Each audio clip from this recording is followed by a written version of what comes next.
I told you yesterday to check out the Young Thugs thing because I thought this was crazy. This is crazy. So the prosecutor basically works for the government, for the state to enforce the law, to actually go to court and defend the evidence presented by the police against you as an individual, right? And you as an individual, you have to defend yourself with your lawyer. In any government structures, judicially is an independent body. So judges, as part of the judicial, they are independent body in any government. We should never, ever, anywhere where you claim to be democratic and whatnot, have a situation whereby the judicial, which is supposed to be the independent body that judges everyone within the states, to be seen to be working together with the prosecution against an individual. Now, this is what in Young Thug's case seemed to be happening. People who know law will understand better about ex parte, basically, whereby basically the judge called people in private to have a private conversation that was outside of the court of law. Young Thug's lawyer basically raised this in court now when they're having this session. The judge says, "What? How did you know that?"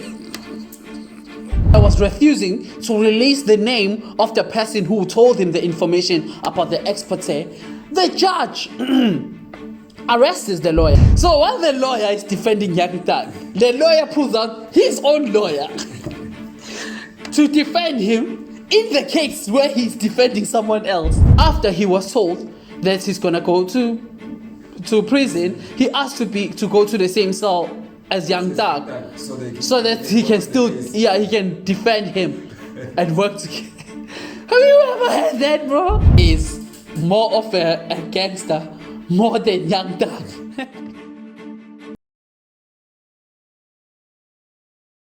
Man, I told you yesterday to check out the Young Thugs thing because I thought this was crazy. This is crazy. I'm not a lawyer, but I understand fully what was happening, from my understanding of law and lawful acts and stuff. The thing that was happening there is not that hard to understand, actually. As much as I'm not a lawyer, I cannot say, this for sure, what, but I understand.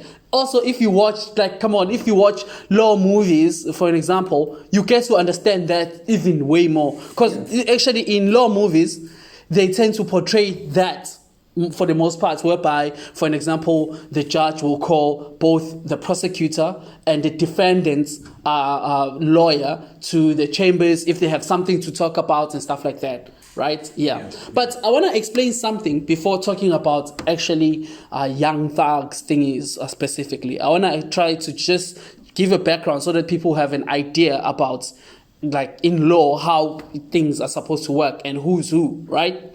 Like any state, right? We would have the legislature, which is the government that will make up the laws, right? And then we'll have the police as part of the government, like an arm, if you may say, of the government too, that helps to basically I would say defend the law or to enforce, rather, actually, I'm looking for that word, to enforce the law, right? The police enforce the law. And then you would have the prosecutor. The prosecutor is the lawyer for the police, if you can imagine it like that. Because the job of the prosecutor is actually to take evidence and from the police of the cases, right? And prosecute those cases, right? Because the police wouldn't know law like the lawyer, because for you to be the prosecutor, for example, in an American context, you have to go do your law degree. After your law degree, you pass the exam bar, those type of things. You have to have some sort of experience though in law to be the prosecutor for the most part. Usually, that's why you find that people who become prosecutors are usually older people, 40s and stuff, because they have experience of practicing as lawyers, and then they'll become prosecutors, right? So the prosecutor basically works for the government, for the state to enforce the law, to actually go to court and defend the evidence presented by the police against you as an individual, right? And you as an individual, you have to defend yourself with your lawyer, right? Cool. Now, this is very important. In any government structures, judiciary is an independent body. So judges, as part of the judicial, they are independent body in any government. We should never, ever, anywhere where you claim to be democratic and whatnot, have a situation whereby the judicial, which is supposed to be the independent body, just judges everyone within the states, to be seen to be working together with the prosecution against an individual.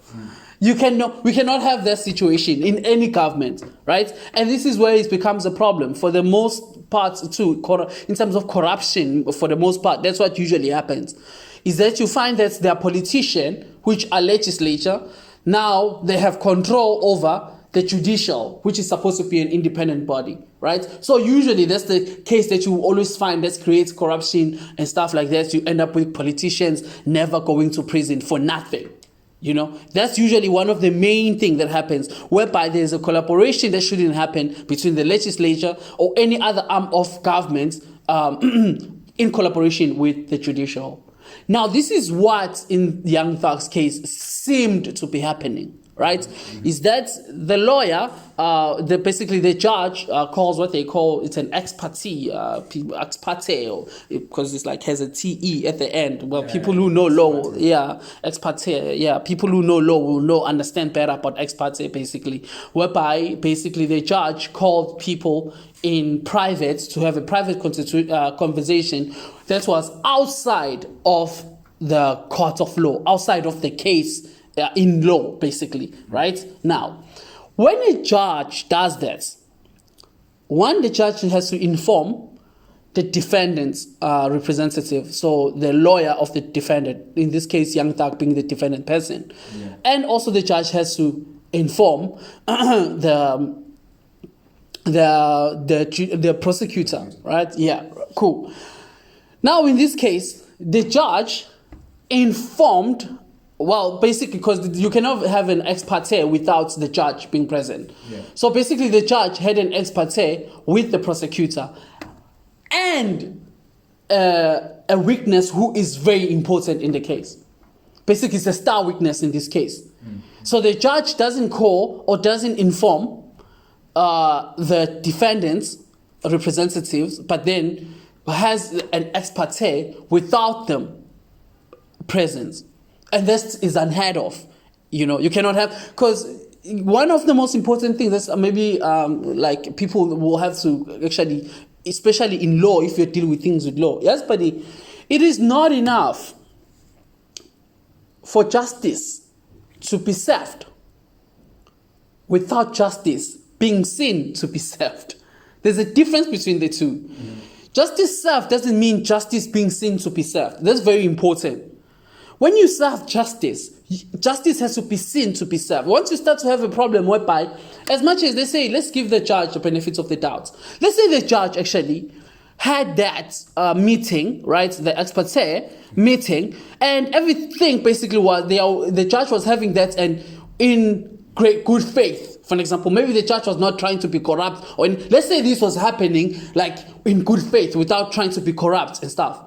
Then you have a problem, because now you are not seen to be fair, right? And to be serving justice. Yeah. That is very important. It looks unbalanced now. Yeah, it looks unbalanced now. You know, this is very important. The reason I'm saying this because it's almost similar. When I relate it to some of the cases that we have in South Africa, it's almost similar to those type of things. Whereby I remember when you watched the show, what was the name of the channel that we always watch? We don't watch as much anymore.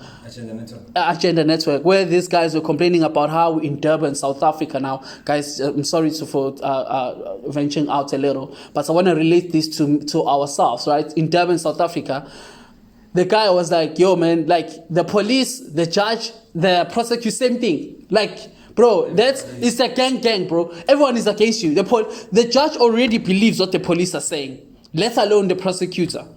The judge already believes the evidence. They believe what the police are saying. When you are there to convince the judge not to believe what they saw. So you're already guilty. Yeah, you are already guilty. You get there, the judge is already informed. You killed someone. This. Anything you say now is you trying to convince the judge otherwise. Rather than that, the evidence is being presented. The judge is trying to hear both sides. No, the judge is already informed. They already decided. You are bad. You have to come. You are there to defend that, basically. So this is the same thing. So this is the reason I'm saying this. When I'm saying very important for the law to be seen to be served, not the law just being served. It's the same thing that happens, but when somebody kills someone or someone rapes someone, okay, open a case, they go to jail, right? And they are in jail. They kill someone. I mean, this is murder.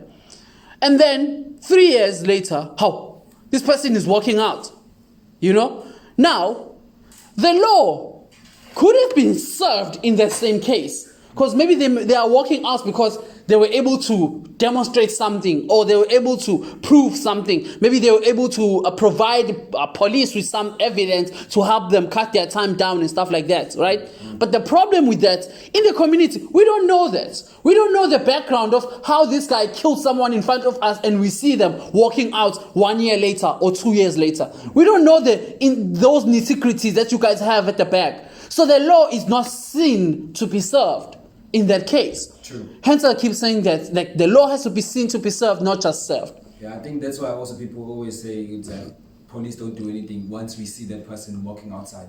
It's like, yes. Come out anyway. Yeah. They don't basically do anything anymore. Yeah, that's why communities will say, police don't do anything and stuff like that.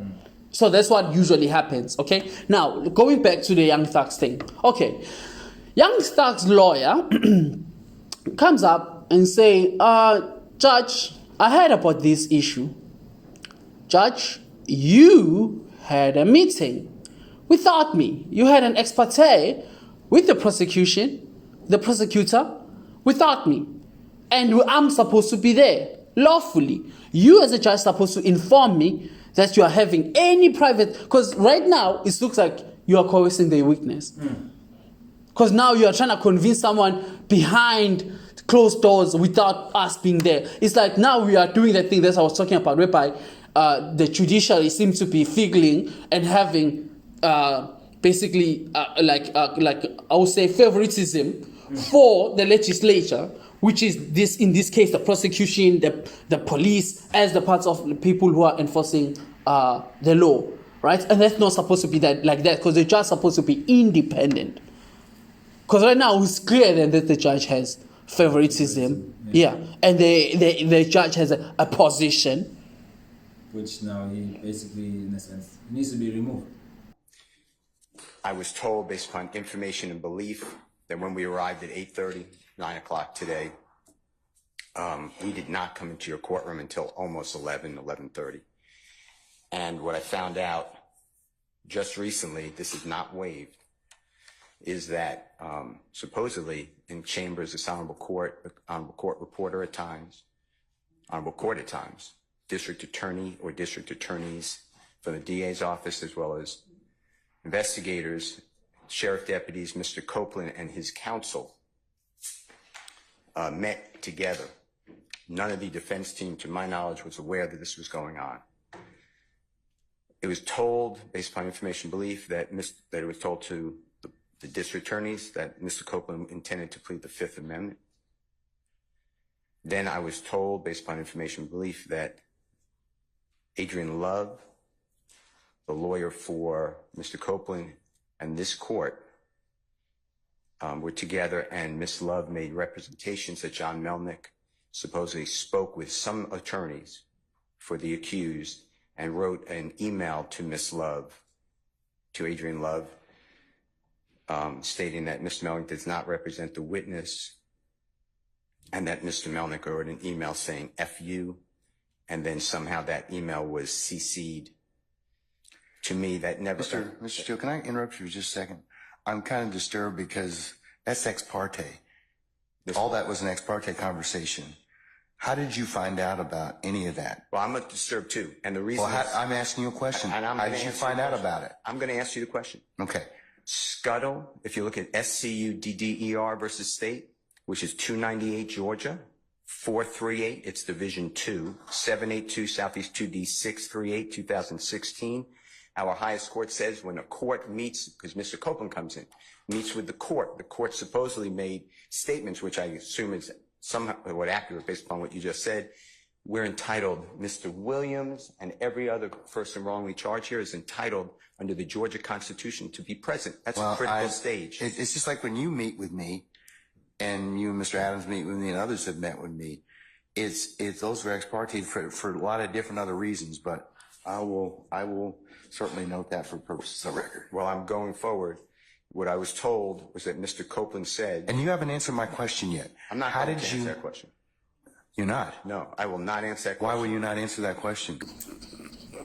But they're so guilty, bro. This guy is, instead of addressing the issue, is to blame. Yeah, how did you know? Who told you? This is supposed to be ex parte. And the guy's like, yeah, he's like, yo, but if it's ex parte, you are supposed to tell me. That's what the young thugs dog is like. He's like, how did you know? How did you know? I want you to tell me who told you. I don't care about what they said. I just want you to tell me who told you. Yeah, man, this judge is guilty as fuck, bro. That's embarrassing. Yeah, man, you can see in his face. He's caught. Yeah, he's down. Also, I don't know. There's a sense of worry in his voice in terms of who told you. Because now it's like shit. The conversation he was having. He's trying to play like the worry is about the fact that there are leaks in his office. He's trying to be like that, to make the worry to be about leaks in his office rather than the worry being about the actual situation, which is him having an ex parte without the defendant's presence. I was reading a comment, someone saying, because now he has a problem with this whole situation. The jury wasn't present. So, well, what happened with the judge and everything, will the jury have to consider that as well in their decision if they're going for guilty or not guilty? As you know, I always see those things, actually. You will see that even in movies and stuff where they say, no, jury, strike that out. Yeah, I don't think, like, it's stupid. I always feel like it's stupid, bro. I hate that. Have you seen it? It's always killed me. Okay, so let's say usually how it happens is that you have maybe evidence that's maybe someone, whether the prosecution didn't see or the defendant didn't see before. Yeah. All of a sudden there's video presented of the person actually killing the person. And then they're like, but how the evidence was obtained? Oh, it was illegally obtained. No, jury, strike that evidence down. It's like, bro, we saw this man. Hey, it's always crazy. I never understand that. Like it's like so you wanna tell me to unsee that? Like now basically it's like I've seen the evidence that actually puts the person in jail, or maybe the evidence that actually releases the person, and they tell you to strike that out after you saw it. So like in this case, with Young Thug's case, so probably they will ask the jury to strike the judge parts and stuff where the judge had this situation. No, but I mean, in a sense, at this moment, it looks like the guy has to be removed from the case. Yeah. In fairness, it has to be removed in the case, okay? But now, what I found very interesting for me, this was like the killer moment, whereby there was now a case within the case. That was crazy. That's crazy to me. They're having a case within the case, bro. So they basically, I found it very incredible, actually. Now, the lawyer's lawyer. I love, yeah, it's Ashley. I love the world, bro. So while the lawyer is defending Young Thug, the lawyer pulls out his own lawyer to defend him in the case where he's defending someone else. Isn't that beautiful? It's amazing, bro. I love it. If this thing was not filmed, nobody would. No one would believe it. You would think, must be a movie. Because these are the type of things that you see in movies, and people who are professionals be like, this will never happen in reality, and what's not and whatnot. Here it is now. And here it is now. actually. So basically, just to sum up everything, so this we will put in the other video to here, the second video, whereby the lawyer's lawyer comes through to defend Young Thug's lawyer, basically, against the judge, basically. So what happens is, okay, so the judge had an ex parte, didn't tell the defendants, basically representation, right? People, the defendant's lawyer, which is Young Thug's lawyer in this case, right? And they have an ex parte with the prosecutor, right? And then they don't tell them, but then somehow the defendant's lawyer, which is Young Thug's lawyer, finds out that they had this, and then comes and confronts the judge about it, and the judge is worried with the fact that the guy even knows that they had this. So the judge, then we can say, was trying to keep this under wraps. So Young Thug's basically lawyer was not supposed to know that they had this, you know, which is then also corrupt, actually. That's corrupt. That's very corrupt. So when the lawyer is raising this in court, the judge, because the lawyer, Young Thug's lawyer, was refusing to release the name of the person who told him the information about the ex parte, the judge arrests the lawyer, right? As per the video. This is video 1, by the way. Then, after the judge has arrested the lawyer, in video 2, which is Moo's gonna put up, is now the lawyer's lawyer coming through to defend Ashley, basically the lawyer of Young Thug's lawyer, to defend the lawyer on what the judge did in court, right? They're asking the judge to excuse themselves because now they became a witness now. Because they were basically a witness in the proceedings. So the judge all of a sudden becomes the witness. So then they cannot preside on they cannot preside on they can't preside over the case in which they are the witness to. Because right now, okay, now people are asking maybe how did the judge becomes the witness? The judge becomes the witness with the fact that we don't know if there was coercion when they were meeting with this person, because they didn't call the defendant's lawyer. So we don't know, because they could have called the star witness and coerced them. Because I mean, he's in shit if they actually they're saying they're taking this case through, because that means he might be called as a witness and he has to say or talk about what they talked about in private. Yeah, of course. And that's going to be a problem. Yeah, in the other case now, which is separate case then from this, the judge, the judge in the Young Thug's case would have to say what they talked about in private. Yes, ma'am. Okay, and you said you had a hearing earlier today. With criminal contempt, I told him what the contempt was, and that was he refused to order the court. If counsel, as you know, if the court orders you to do something and you don't, that's criminal contempt. So I've asked him several times, please just tell me who it is that told you. I didn't ask or inquire about anything that was said. I just want to know who it was. Okay. Because he's got too much detail of this particular alleged conversation for the court to be concerned about it. So, and Judge, since it is a criminal contempt, he is entitled to due process. He's entitled to a hearing, entitled to an actual show cause, entitled to the allegations actually written, entitled to a witness list. We're entitled to present our own witness list and notice of that. Criminal contempt is different. It is on the spot. So he's gotten the due process he's going to get. That's on the spot. I told him. Plus, he's had all day to tell me who it is that is it. So a little different, Ms. Merchant. I'm going to disagree with you, but okay. Judge, just for the record, it's that's direct. So what you're holding him in is in direct criminal contempt. Yes. The issue with the direct criminal contempt is whether or not to actually hold a hearing now, whether or not it needs to be held immediately. And the problem is, if you hold him in direct criminal contempt, as you're saying that you did, you are a witness to that proceeding. And so it has to be referred to another judge. Doesn't require recusal. You actually have to sua sponte send it to another judge because you're a witness to the proceeding. The judge now is a witness now. So there'll be another judge and the judge is going to be judged. It's crazy. It's crazy. And he's removed now. And for the most part, this is most likely to be thrown out actually.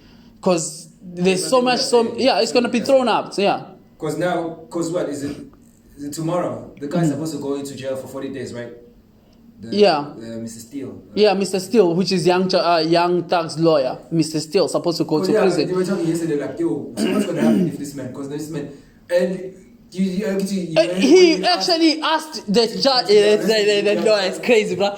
So Mr. Steele basically just became a superstar after that. Like everybody's gonna want him as their defense, like for celebrities especially, because this guy after Mr. Steele, which is the young Thug's lawyer, after he was told that he's gonna go to prison, he asked to go to the same cell as young Thug, so that he can still he can defend him and work together. Have you ever heard that, bro? Mileva was crazy because the judge also agreed. The judge agrees and said, we're gonna work on that. We can make that happen. I'm like, what's going on? It's a movie, bro. So you wanna tell me your lawyer was defending you, and your lawyer was arrested while in defense defending you, and you are going to jail with your lawyer now? That's crazy, bro. You are going to jail with your lawyer. Yeah, man. That's wild, no? Okay, now just to conclude this case, I want to close this one, maybe in the next 5 minutes. Just to conclude it, the danger that we have here, that hence when Mr. Steele, young Thug's lawyer, was being arrested, basically, so many lawyers pulled through for him with Ashley being his defense. Yeah. The argument, the reason these lawyers are defending him, they all put through for him, is because they are saying, you're going to set a bad precedence now. If you're going to have a situation whereby lawyers cannot say things and defend their, basically their people that they are representing, like freely, because they are afraid that then they're going to be arrested. Yeah. So that means people now, they can't challenge it. They can't challenge the system anymore, because if I challenge it now, I'm going to be arrested too for asking the right questions. And then another thing too that people were raising also was, actually, they do not, the Mr. Steele, young Thug's lawyer, he's not like basically forced, or he's not under the law to actually tell the states in this case or risk their own people by telling them, the states, like telling the judge in this case that this is where they got the information, because then they're putting that other person who gave them the information, especially in this situation, in a difficult position, because you are putting them in danger, because now you are dealing with corruption, obviously, because you are agreeing that you had this. So maybe this person could be a whistleblower. Yeah, because the person, you can say a whistleblower, for example, told me, if now I have information from the whistleblower, now you want me to give out the whistleblower, even worse, to you, who is part of the corruption. Because now you are part of the corruption. How am I telling you the information? Because now, basically, in this case, you are... People are laughing like, yo, bro, Young Thug's lawyer is more of a gangster, more than Young Thug. But the lawyer is more gangster, more than a defendant in this case. So, I mean, the man didn't snitch. Situation got bad. And you would think the man will snitch, and the man didn't snitch. And the judge tried to force him and push him, and he told him, I'm not going to tell you, right? And he has the right to. That's another thing. Basically, in this case, this is whereby a judge, this is always when I ask myself about having judges and stuff like that. It's weird to me, buddy. Like the judges thing is like, so you are always going to be impartial. How convenient. Like, how convenient. What about if you then becomes a problem? Because we've seen these cases whereby judges seem to have certain positions that they hold already. And we saw, that's a good example of what we're talking about, where a judge holds a position and they are off a certain side, basically. Now, they criminalize you, even though they are on the wrong. I found that very interesting. Anyway, I'm wrapping this. I'm wrapping that part out. I thought that was very interesting too. But then again, in judgments, but we don't have absolute. That's what the judges in South Africa were saying when they were questioned about the arrest of Zuma, basically. And you remember that he was arrested without having a trial, right? And basically, the question was, Lamula was asking them, isn't that wrong? I mean, to do that, isn't that such a misjudgment to do that? And they're saying there's no judgment. This is correct because any judgments can be wrong in the future. And that's what they said. And they said sometimes you could be wrong today as a judge, only for your judgments in the future to be where the majority judgments goes. And most judges agree with you later in the future, after you were called wrong the whole time. So let's close this one there. Thank you.